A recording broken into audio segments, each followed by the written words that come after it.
Welcome to another episode of My Weird Prompts, an AI-generated podcast featuring the random prompts of Daniel Rosehill as answered by a revolving cast of friendly AI characters. Join us for deep dives into AI, technology, and whatever other random thing Daniel finds fascinating today. Subscribe on Spotify or your favorite podcatcher. Now, today's episode.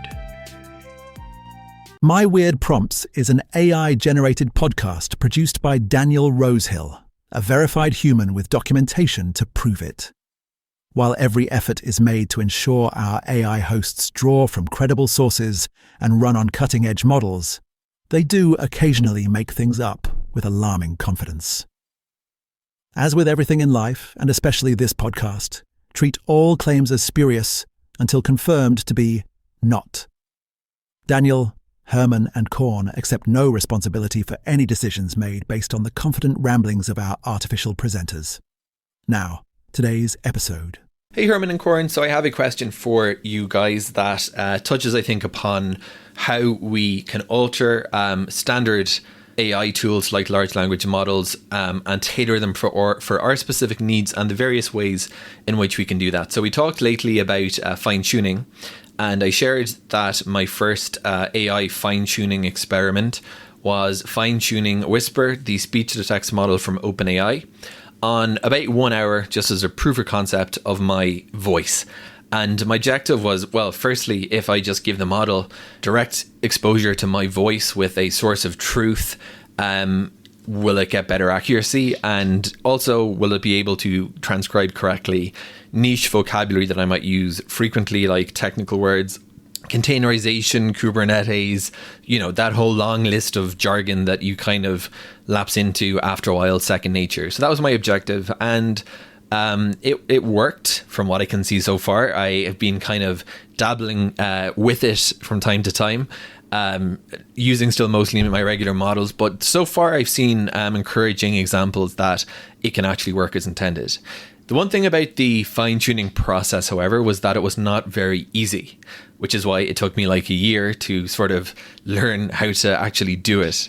You have to prepare your data set according to a very, very specific format that is often different between different models and different tasks you're training a model on. So a data set for generating a LoRa for a style of image generation, data set for generating a fine-tune of a large language model, and for generating a fine-tune of an audio recognition model. They're all going to have idiosyncratic data set requirements.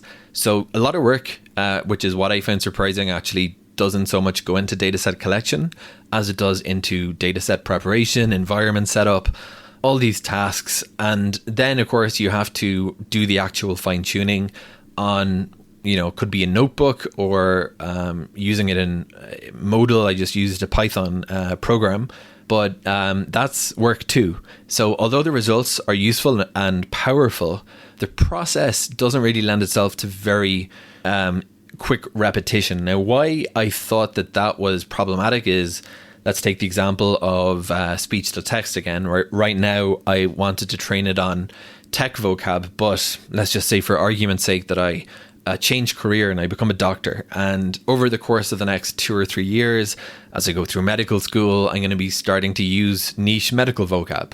Now, in this imaginary scenario, what would I do? Would I create another fine-tune after a year? I can't really erase my tech data from the previous one, but let's say I don't want to. But more pertinently, when you look at these speech-to-text programs, the ones that I use frequently, you have dictionaries, right? You can add your word list, and that's kind of a lightweight addition. But it strikes me as much more powerful that the ideal circumstance, in my opinion, would be to have a model that was self-correcting and self-updating, because stuff like a vocab list, it's program specific. It's being kind of tacked on sometimes as a rewriting rule, but you're not fundamentally changing the ability of the model. Whereas when you fine-tune something, you're actually training the model to really recognize that, whether we're talking again about an audio, a vocab list, or a style of generation or whatever. So and that of course that means you can use that model in whatever user interface you want and you're going to keep all your customization. So it's more powerful. So when I was thinking about what would the ideal situation be, and let's just take one more example of a model that I sort of was thinking about lately, is a simple content recognition engine. Let's say something that recommends Netflix movies to me, or gives me, content recommendations. So I can was looking at how to actually implement that. And you can start by, just taking a specialist AI model for recommendations and saying, these are my particular unique tastes in movies that are going to be different from everyone else's. And you can get going. Now, what happens again in the same situation if your tastes are going to change over time, or you want to say, I really, really didn't like these movies. So that kind of learning at the moment, the default mechanism that we kind of use in AI tends to be at the memory layer. So the model is going to be the same, and we're going to take this input from the user, whether it's words or whether it's content preferences, and we're going to kind of put that into a vectorized memory store and have the model kind of parse our prompts through the prism of the context and the prompts and the model. But again, what I keep wondering is, wouldn't it be so much more elegant if we could have something like a buffer that records updates to the model, whether it's in the form of new words to be that the model needs to be taught, or updated data that the model about the user that the model has to learn. And instead of having this a manual fine-tuning process, there is this automatic training fine-tuning that occurs periodically. So fine-tuning goes from being a very periodic and very deliberate and very manual method to kind of an auto-correcting and auto-calibrating and auto-training model that happens incrementally. So that's my question. That architecture that I described, does it exist? Is it something that's being worked on? Any interesting implementations that have explored this method to date for, I think, the very important task that as much as personalized AI is useful, people aren't static. So while you can get a very useful AI experience from a model that's fine-tuned once, that fine-tuning degrades in utility over time as it becomes less and less of an accurate reflection of the person it's designed to assist. So how can AI systems be designed to reflect that? Welcome to My Weird Prompts, the podcast where Daniel Rosehill sends us the most fascinating, mind-bending, and often deeply technical questions, and Herman and I try to make sense of them. I'm Korn, your endlessly curious co-host. And I'm Herman, here to add a touch of technical precision to Korn's enthusiasm. This week, Daniel has given us a prompt that really cuts to the core of what personalized AI means, and the significant challenge of keeping it, well, personal over time. He's asking about something quite profound, how we can move AI from a static snapshot to a living, breathing entity that evolves with its user. That's right, Herman. Daniel's prompt this week is all about how we can alter standard AI tools, like large language models and speech-to-text models, to tailor them for our specific needs, and the various ways we can do that. He recently shared his own experience, fine-tuning OpenAI's Whisper model, a speech-to-text AI with about an hour of his own voice data. It's a fantastic real-world example, Korn. Daniel's objective was twofold. First, to see if direct exposure to his voice would improve accuracy for his unique vocal patterns, and second, to see if it could correctly transcribe niche vocabulary he uses frequently, like containerization or Kubernetes. Oh, I know those words well from Daniel's prompts. They're definitely not everyday conversation. So, he wanted the AI to learn his specific tech jargon. And it sounds like his experiment worked, right? He saw encouraging examples that it could actually perform as intended. Indeed. The fine-tuned Whisper model was able to better understand his voice and correctly transcribe those specialized terms. This highlights the immense power of fine-tuning, taking a general-purpose model and customizing it for a very specific use case, significantly improving performance and relevance for that particular domain or individual. But, and this is where it gets really interesting, Daniel pointed out that while the results were useful and powerful, the fine-tuning process itself was far from easy. He mentioned it took him like a year to learn how to do it properly. That sounds like a significant barrier to entry for most people. It absolutely is, Corn. Daniel described having to prepare his data set according to very specific formats, which often differ between models and tasks. A dataset for fine-tuning an image generation model, for instance, would be vastly different from one for a large language model or an audio recognition model. These idiosyncratic dataset requirements, coupled with environment setup and the actual training process, make it a complex and time-consuming endeavor. It's not just about collecting data, it's about meticulously preparing it. Okay, so a lot of effort up front for a powerful, tailored AI. But then Daniel introduces the core dilemma. He poses a hypothetical. What if he changes careers? What if he stops talking about Kubernetes and containerization and becomes a doctor, needing the AI to understand pneumothorax or tachycardia? He can't just erase his old tech data or easily update the existing fine-tune. He'd essentially have to start over, or at least go through a similar painstaking fine-tuning process for the new domain. This is precisely the static snapshot problem Daniel is highlighting. When you fine-tune a model, you're essentially freezing its learned parameters at a specific point in time based on the data you provided. It creates a highly optimized version for that particular context. But human beings, as Daniel aptly put it, are not static. Our vocabularies evolve, our preferences shift, our knowledge expands. A fine-tuned model after a year or two might become less and less relevant because its internal representation of you or your domain hasn't kept pace. So, it's like buying a custom-tailored suit, but then your body shape changes. The suit still fits the old you, but not the new you.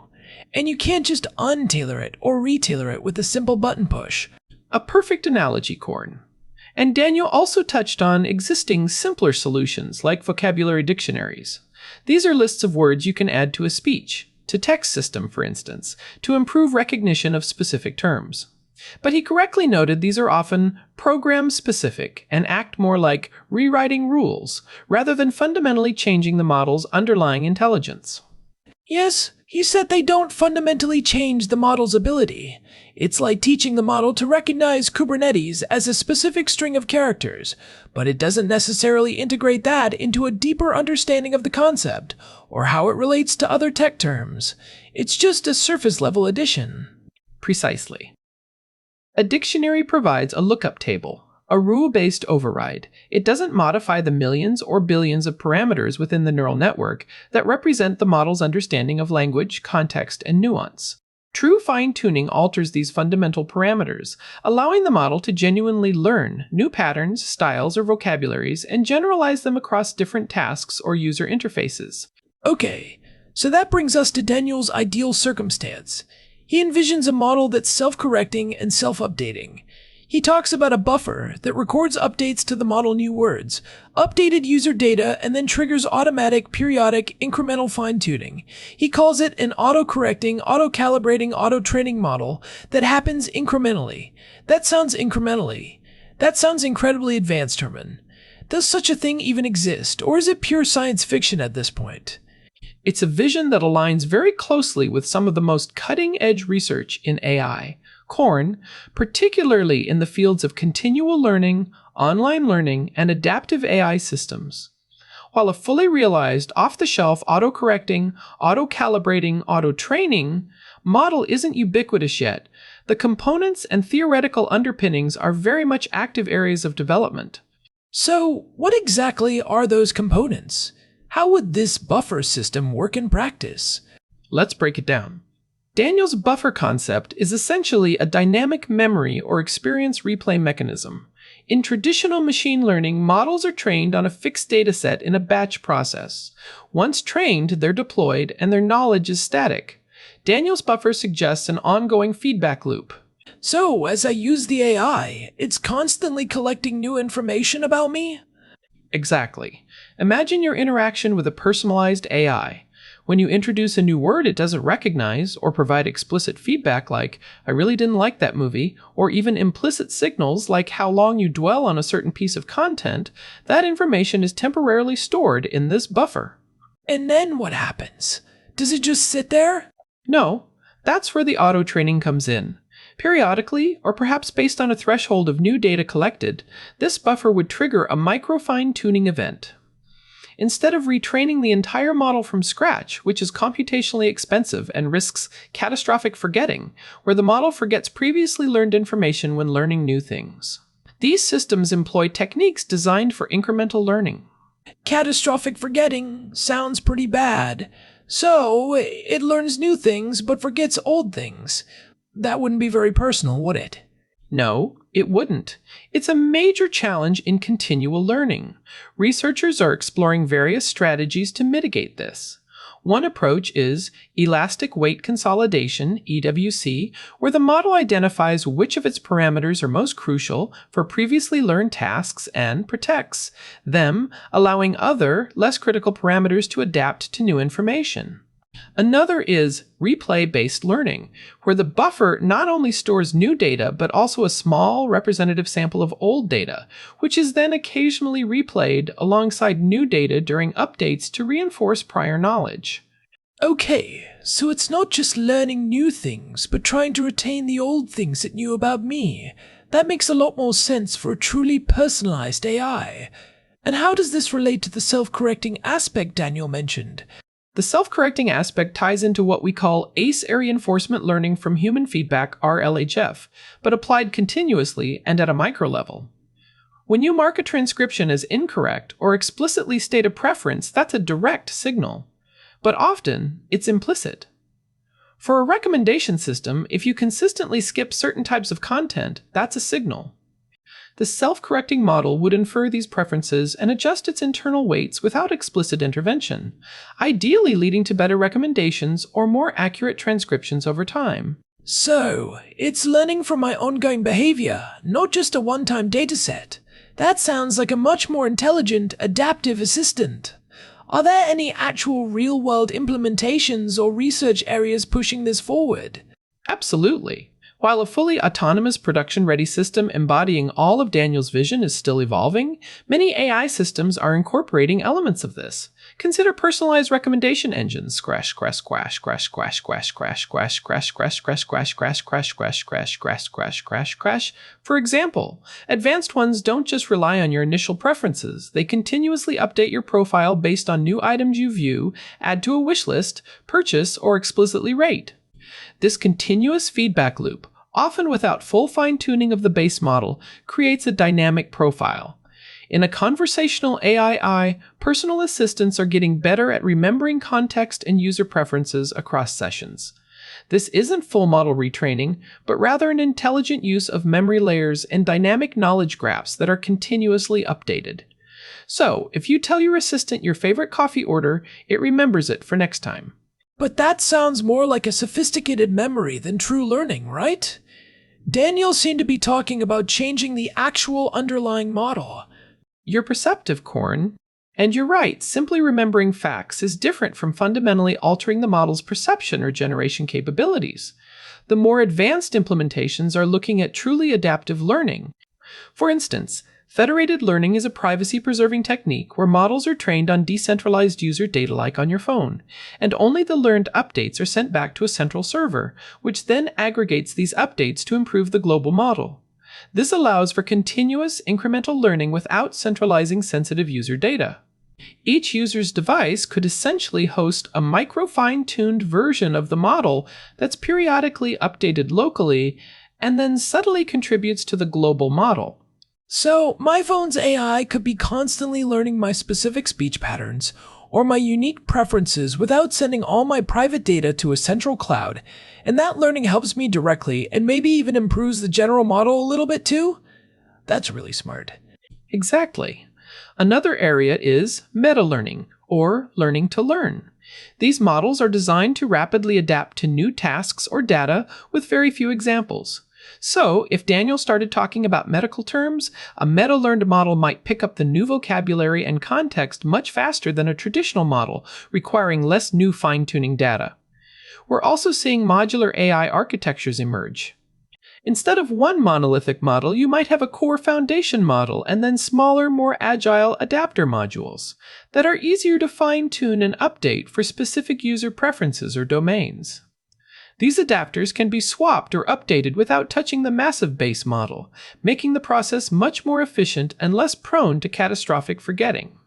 That sounds like a much more elegant solution to Daniel's career change problem. Instead of retraining the whole person, the base model, you're just swapping out or updating a smaller skill set, the adapter module. Precisely. And this is where the concept of a digital twin for a user becomes relevant. Imagine an AI agent that maintains a continuously updating profile of your knowledge, preferences, and even your evolving verbal tics or content consumption habits. This digital twin would then intelligently inform how the base AI model interacts with you, ensuring it remains deeply personalized over time. This really changes the game, doesn't it? From a static AI that just responds to commands, to an AI that truly understands and grows with you. But what are the challenges in building something like this? It sounds incredibly complex. The challenges are significant. Computational cost, continuous training, even incremental, still requires substantial computational resources. Finding efficient ways to update models on the fly, perhaps even on edge devices, is crucial.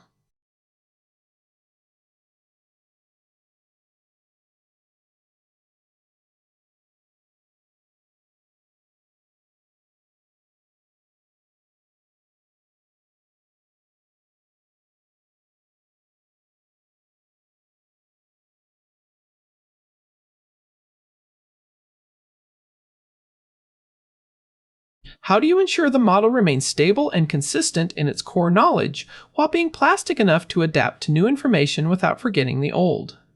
Privacy and security. As the AI learns more about individual users, the ethical implications and data privacy concerns become even more pronounced.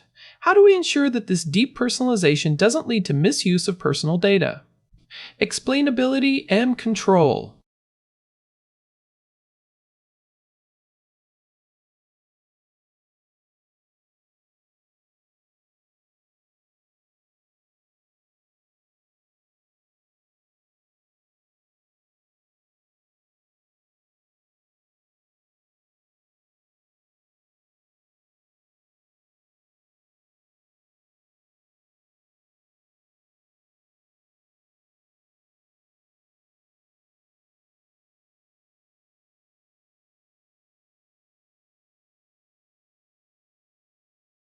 Those are definitely big questions. So, for our listeners, what are the practical takeaways here? For developers building AI, and for us, the users, what can we do or expect? For developers, Daniel's prompt is a clarion call to move beyond model-centric AI design to user-centric AI design. This means, 1. Prioritizing adaptive architectures, design AI systems from the ground up with continuous learning and personalization in mind, rather than trying to retrofit it later. 2. Robust feedback loops. Implement clear, intuitive ways for users to provide explicit feedback and build intelligent systems to infer implicit feedback from user interactions. 3. Modular and incremental updates. Explore modular model designs and incremental learning techniques to make personalization more efficient and less resource-intensive.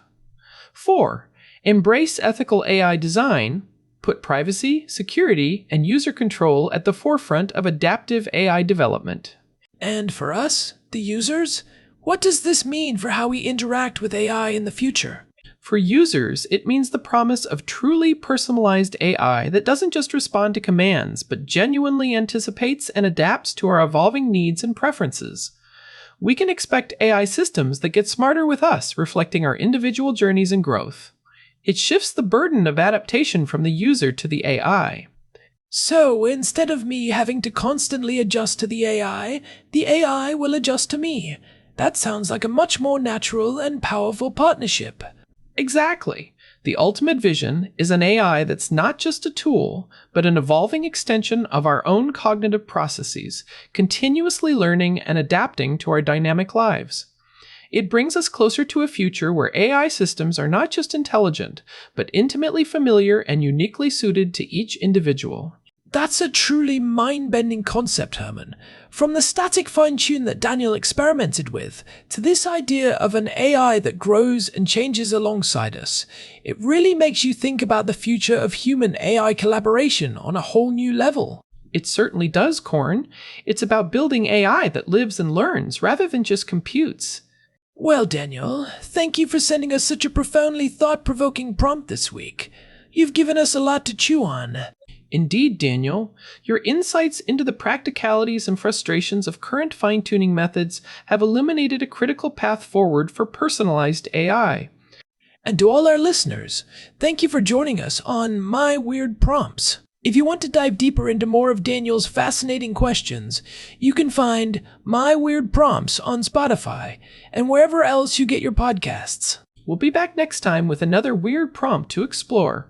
See you then! Thanks for listening to another episode of My Weird Prompts, an AI-generated podcast featuring Daniel Rosehill's AI prompts, as answered by a revolving cast of friendly AI characters including me, Cornelius the Sloth. Subscribe on Spotify or visit myweirdprompts.com.